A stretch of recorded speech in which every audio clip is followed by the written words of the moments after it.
근데 이제 그렇다면은 성공적인 황혼 로맨스를 위한 4가지 수칙 두 번째 한번 또 알아볼게요. 네.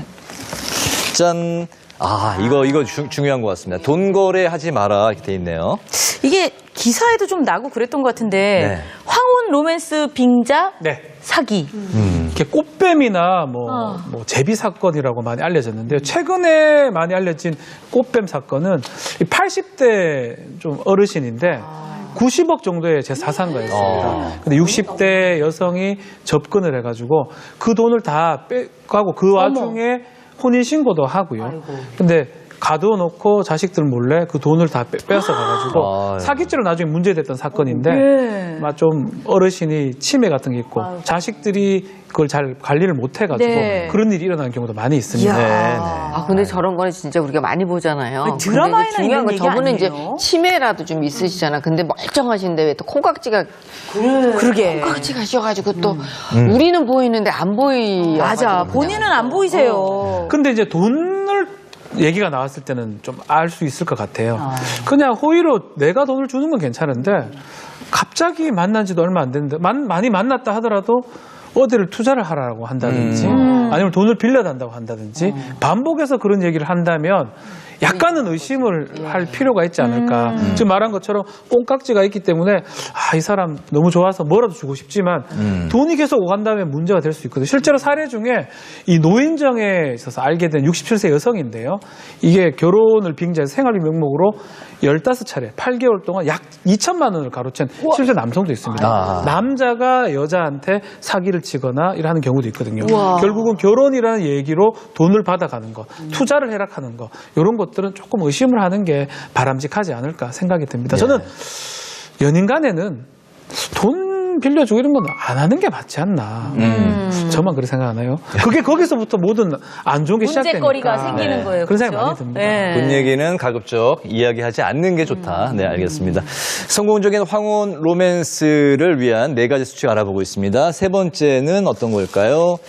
자녀와의 갈등으로 연인과의 관계를 포기하지 마라. 근데 황혼 로맨스를 하면서 또 이제 재혼까지 생각한다면 사실 자녀를 또 의식하지 않을 수가 없는데 자녀의 입장을 생각할 것인지 아니면 내 의지대로 강행을 할 것인지 우리 오미연 선생님은 어떤 게 맞을까요? 또 지금 생각 중이세요.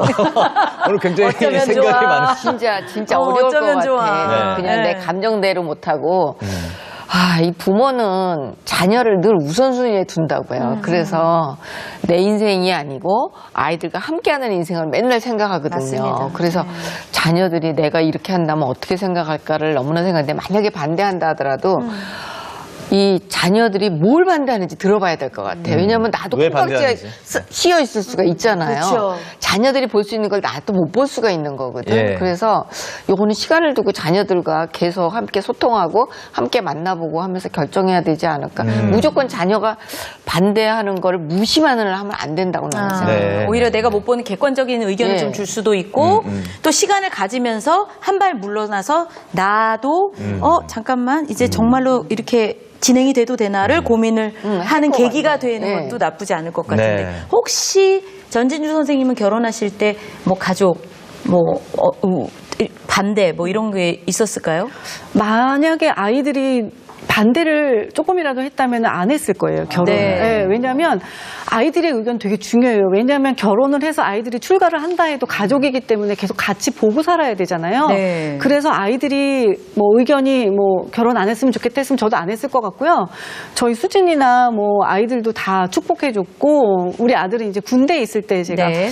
좋은 사람을 만나고 있다, 엄마가. 그랬더니 만나고만 있다고 했는데도 너무 좋아하더라고요. 빨리 결혼. 엄마가 혼자 있을 때 아프거나 하면 자기가 너무 마음이 아프대요. 그래서 네. 누군가 옆에 있어주는 게 또 좋은 사람이 있다고 하니까 굉장히 축복해줬고요. 또 가끔 아이들이 놀러 오고 이러면 저는 자연스럽게 이제 건강하신지 아이들한테는 다 부모님이잖아요. 그래서 그냥 자연스럽게 제가 먼저 건강하시지 잘 계시지 이렇게 물어보고 그래요. 또. 네. 네. 근데 이제 그 부모가 재혼을 이제 하시게 될 경우에 자녀 입장에서는 재산 상속 문제를 이제 생각을 해서 또 반대하는 경우들도 있다고 하는데 실제 이런 사례들이 어느 정도예요? 가장 큰 부분 같아요. 네. 부모가 재산이 없다면 사실 다들 좀 찬성을 하는 경우도 꽤 많은데 네. 재산이 많은 경우 재혼을 하게 되고 법적 혼인을 하게 되면 상속이 얽히게 됩니다. 특히 배우자는 우리 프로그램 봤던 분들은 잘 아실 겁니다. 상속이 자식보다 1.5배가 됩니다. 네. 만약에 자식이 한 명이면 자식은 1을 받고 배우자는 1.5를 받아요. 6대 4 정도가 돼버리거든요. 그러다 보니까 내가 바다의 목의 60%를 새어머니, 새아버지 네. 가져가는 네. 그런 결과가 되기 때문에 그게 가장 이제 불만이 있고 그것 때문에 지금 연애는 하십시오. 그렇지만 혼인신고 안 하면 안 됩니까? 라고 하는 경우가 많은 것 같습니다. 네, 네. 근데 또 이게 이제 정말 관계가 깊어지고 이제 정말 나는 새로운 짝을 만난 것 같다라고 했을 때는 상반 간의 또 이 뭐 책임 뭐 그런 것을 위해서라도 뭐 법적으로 우리가 뭐 그럼 혼인 신고라도 뭐 이렇게 생각하시는 게 맞는 건지 아니면 우리 자식들이 있고 하니까 뭐 우리가 배려의 차원에서 우리 요 정도 선에서 우리 남은 여생 행복하게 삽시다. 뭐 어떻게 그렇죠. 그렇기 때문에 자식이 이해해야 되는 문제입니까? 부모가 배려해야 되는 문제입니까? 이게 참 자식들이 그렇게 어려워. 하니까 혼인신고는 안 하고 사는 경우 이걸 우리가 소위 사실혼 관계라 합니다. 네. 실제로 11년간 사실혼 관계를 했던 부부가 있는데 돌아가시기 석 달 전에 혼인신고를 합니다.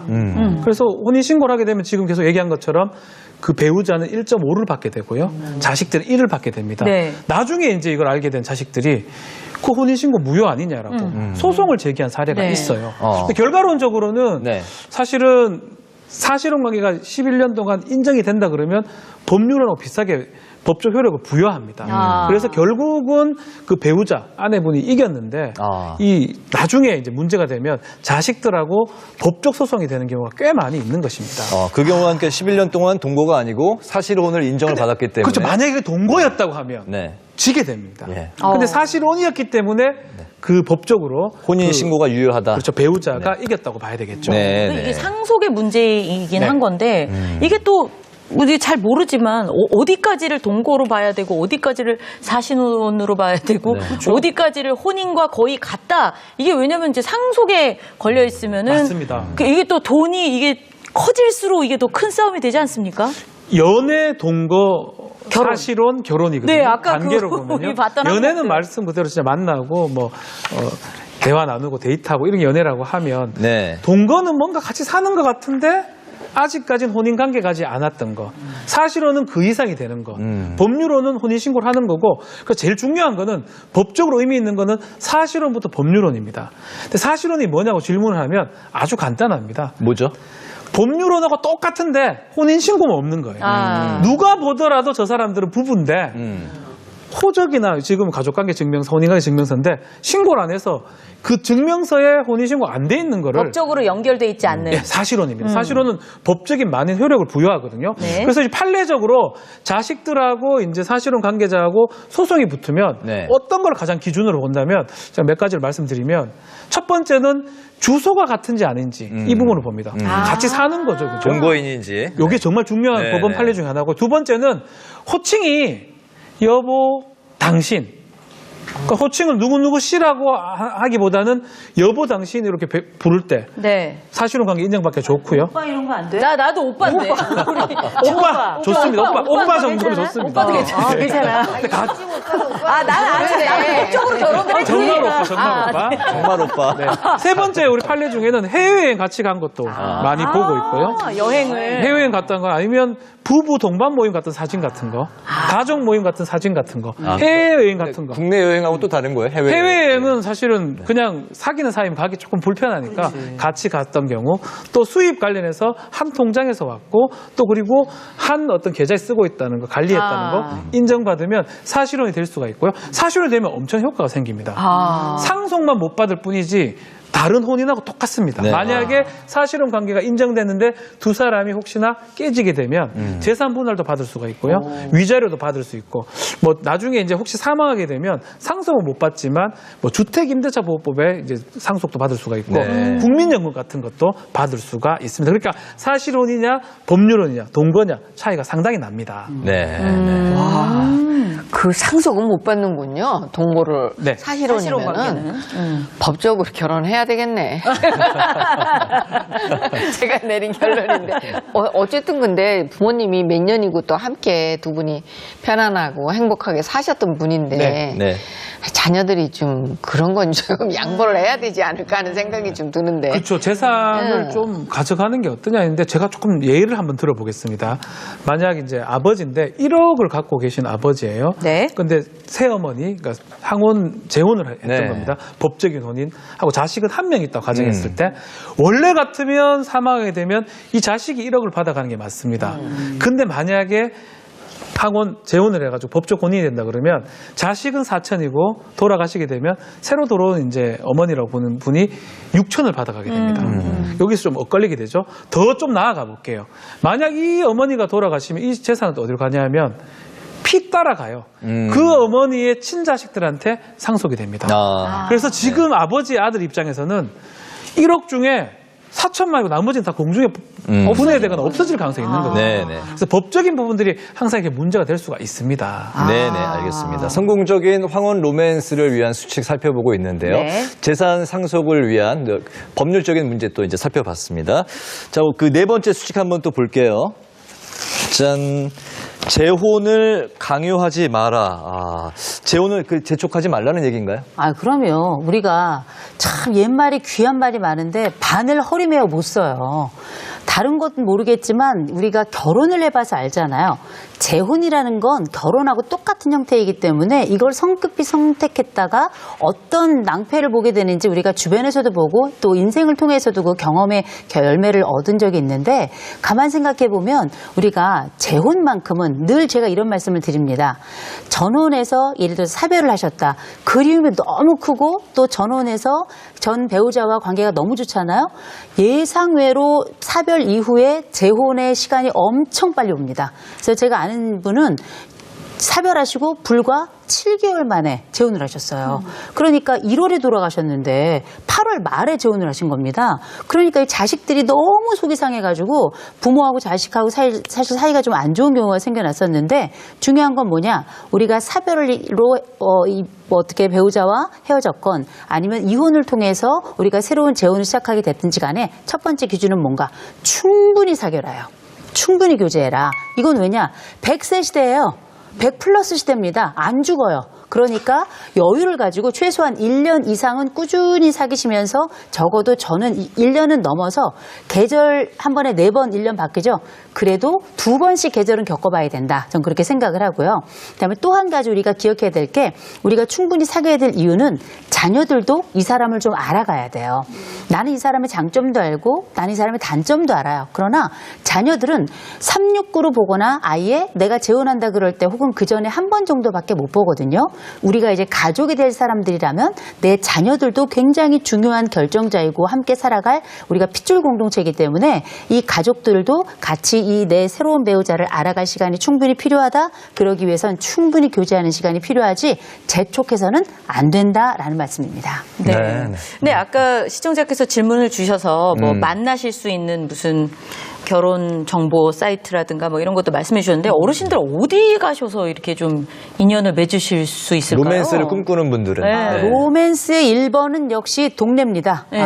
동네 오다 가다 눈 맞은 분들이 사실 제일 안전한 분들이에요. 네. 왜냐하면 같은 동네에는 오랫동안 살면서 이미 생활 여러 면으로 검증이 된 분들이 많기 때문에 그분의 세수 안 한 모습, 세수한 모습, 뭐 추리닝 입은 모습, 양복 입은 모습 다 보게 되잖아요. 제일 좋고요. 그런데 그게 아닐 경우에는 요새는 또 아파트들에 많이 사시니까 이런 경우에는 저는 복지관을 정말 추천드립니다. 복지관이라고 하는 거는 지금은 코로나 시국이라 사실 조금 운영이 어려운 상태라 그렇습니다만 우리가 위드 코로나만 되신다면 저는 제일 먼저 가셔서 복지관부터 등록하시기를 권해드리는 게 실제 혼자 계신 분들이 거기에 가면 공동체를 만나요.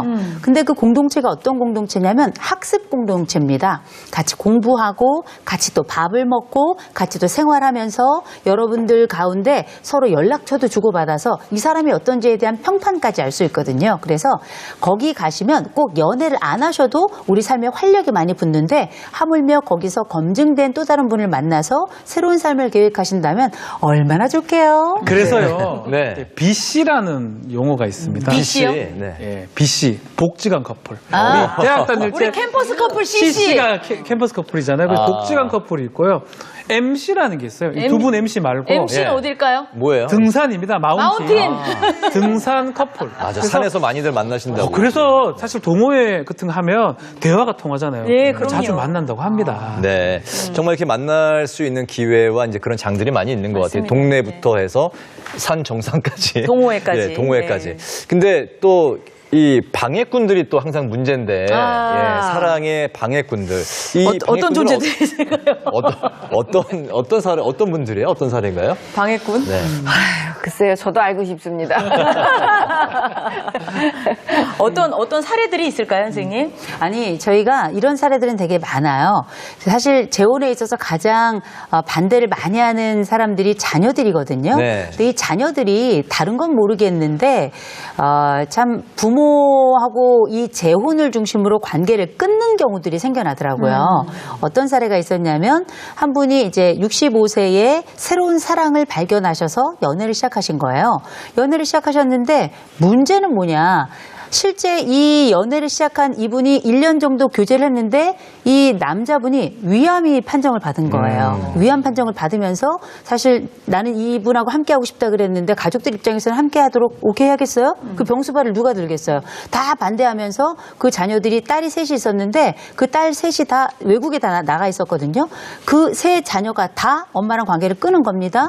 그럼에도 불구하고 이분은 나는 이 사람하고 함께하겠다 해서 그 항암 치료 다 마칠 때까지 그래서 지금 완치가 되셨는데 그 기간 동안에도 다 함께 하셨죠. 네. 네. 이런 경우도 있군요. 네. 네. 뭔가 좀 뭉클하고 좀 그러네요. 예, 좀 짠한데요. 좀 슬프기도 네. 하고. 네. 예. 네. 뭐 말씀이 뭐 짠하다고 얘기는 합니다만 네. 뭐 자녀들의 지지가 충분해야 되는 건 당연한 거예요. 당연한 거고 이 자녀들의 지지를 얻는 동안에 우리가 몇 가지 기억해야 될 게 있는데 한 가지 네. 뭐냐면 제일 먼저 나는 이 사람과 함께 할 마음이 충분히 있는가 이거 굉장히 중요할 거고요. 네. 또 한 가지는 내가 가지고 있는 이 자녀들의 지지가 나한테는 되게 고마운 일이기도 합니다만 자녀들의 지지가 없을 수도 있어요. 그렇더라도 내가 가지고 있는 이 삶이 얼마나 아름다운가 내가 남아있는 이 삶을 얼마나 아름답게 만들고 싶은가 이런 부분에 조금 더 충실하실 필요가 있는 게 이제 우리에게 건강한 삶이 그리 오래 남진 않았습니다. 그렇다면 한 번쯤 스스로 내 삶에서 나는 몇 %를 차지하고 있고 내 삶은 어떤 의미인가를 좀 찾아보신다면 훨씬 더 당당하게 자녀들과 내 삶 앞에 서게 되지 않을까 싶습니다. 네, 좀 더 당당해지는 뭐 그런 모습을 또 말씀을 하셨네요. 나는 더 이상 외롭지 않겠다, 누군가의 동반자를 찾겠다, 뭐 그런 말씀이셨던 것 같아요. 시청자 여러분들이 또 사연, 또 의견 보내주셨네요. 어떤 게 있을까요? 시어머님께서 사별 후 동거를 10년 넘게 하고 계신데 상대방이 그동안 이혼을 안 하고 3년 전에 이혼을 하셨대요. 이 경우 사실혼 인정이 3년만 되는 건가요? 하셨네요. 그죠? 이거 좀, 박 변호사님께 살펴봐야 될 것 같아요. 네. 만약에 법률혼이 있으면 동거를 하거나 한다라도 사실은 인정이 안 됩니다. 딴 데 혼인신고가 없어져야 돼요. 있었으면. 돼 있으면 안 되고 이게 주문적 사실혼이라 그러거든요. 네. 두 분만이 살고 있고 두 분 다 가족관계 증명서나 혼인관계 증명서에 아무것도 없을 때 그때부터 사실혼 관계를 인정받을 수가 있습니다. 네, 네, 알겠습니다. 네, 자, 질문 하나 예. 더 받아보겠습니다. 네, 하나 더 볼게요. 재혼 남편 전처 아들에게 전 재산을 넘겼는데 돌려받을 방법이 있나요? 하셨네요. 예. 재혼 남편 전처 아들한테 전 재산을 줬다. 네. 그걸 다시 돌려받고 싶다고 하셨어요? 근데 그 사람이 한 거거든요. 네. 근데 본인이 한 거라 그러면 방법이 없습니다. 본인 의사에 기해서 준 거라 그러면 네. 아마 다른 뭐 특별한 사정이 없는 한은 받기는 좀 쉽지 않아 보입니다. 네, 네, 그렇군요. 네, 네. 아마 이게 또 법률적인 문제로 들어가면 사실은 조금 복잡해지고 네, 예, 또 예, 예. 많은 상담을 해야 되는 일이 생기지 않을까 하는 생각이 듭니다. 오늘 황혼 로맨스에 대해서 함께 이야기 나눠봤는데요. 끝으로 지금 저희와 함께 하시면서 이제 황혼 로맨스에 대해서 계속해서 좀 고민하고 계신 분들께 당부하고 싶은 말씀 있으신지 짧게 한 말씀씩 부탁드릴게요. 우리가 지나고 나면 늘 뭐 할 걸 이런 생각하거든요. 지금 가을, 우리가 마지막 가을이 될 수도 있는 2021년에 이번 2021년 가을은 마지막 가을이잖아요. 이 가을 만끽하듯이 삶에 있어서도 내 결혼 생활과 또 재혼을 하게 된다면 재혼 생활 역시 날마다 만끽하시는 것, 그게 최고의 행복이 아닐까 싶습니다. 네. 우리 전진주 선생님. 네. 사실 내 인생을 누가 대신 살아줄 수 없는 것처럼 나의 행복도 누가 대신해 줄 수는 없거든요. 상대방에 대한 검증과 확신이 있다면 저는 용기를 내보시라고 말씀드리고 싶습니다. 네네. 오늘 준비한 내용은 이제 여기까지입니다. 화병 다스리는 법에 대해서 내일 또 알아볼까 하는데요. 어떻게 하면 우리 마음을 잘 다스리고 편안해질 수 있는지 내일 오후 1시에 저희가 또 함께 해주시기 바랍니다. 네, 내일 오후 1시에 인사드리겠습니다. 함께해 주신 여러분 고맙습니다. 고맙습니다.